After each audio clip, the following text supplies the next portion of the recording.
And I wanted Bro, to I had a guy elaborate on the other the, day. I met him in person. I go, he says, man, I haven't got my first deal yet. I go, how long you been in the business? He says 5 months. I go, what are you doing? He goes, yeah, I've been making calls. And yeah, I go, great.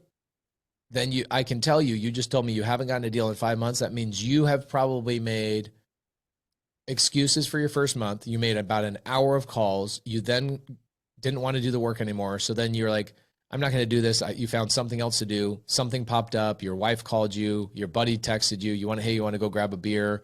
And you did yep, anything but that thing. And then you took a month and a half off. You then saw a podcast. It reinvigorated your spirit. You then went back and did an hour of calls.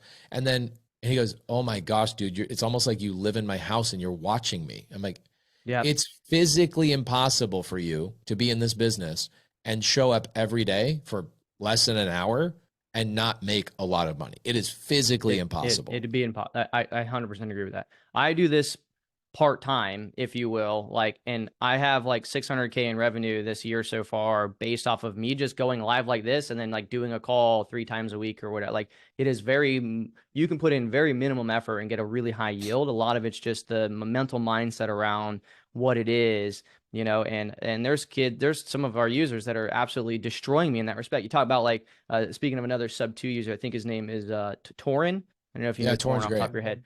Yeah, Torin, like he's a joint community member, and like he works full time. Has his brother and his dad, I believe, as well. And I mean, he's crushing it. Like 30K to 50K deals, like clockwork. While just focusing on creative finance and foreclosures I and can stuff. tell you part of that hack, by the way, for the people who are listening. What's the hack? Is there something wrong with me of why a Torin or why a Kenley or a Jimmy Au or any of these people? Is there something broken in me that I'm just not cut out for this? No. I'll tell you the number one reason why you're not consistent. Okay. Tyler, you seem like a really fun guy. Did anybody have to remind you when you were in high school that you should go out and hang out with your friends on Fridays and Saturdays? Is like your parents have to remind you to do that consistently? No. No, it's the opposite. They had to tell you to get Yeah. your ass home. They gave you a Yeah. curfew. You still broke the curfew because you were just having so Yeah. much fun.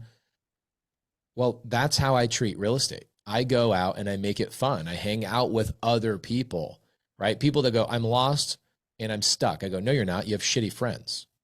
Yeah. That's your problem. You're not hanging out with other people. You need to get to go to somebody else's business. So for example, I go to Texas, guess what I'm doing? If I'm in Texas, I'm going to hang out with Kenley. I'm hanging out with Jimmy Au. I'm hanging out with McLean. I'm going and making calls. Look what McLean did. McLean said in the side chat, he said, Jimmy Au and I would make calls after work together.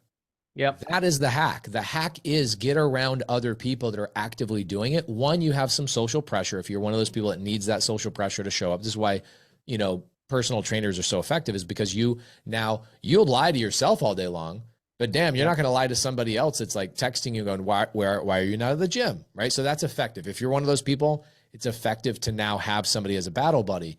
The other thing is find somebody you resonate with and freaking go and hang out with each other. Go do an hour of work and an hour of pickleball together and do something along the lines of like, all right, let's play pickleball first. Let's tire each other out. Let's get ourselves to a point where we want to sit down.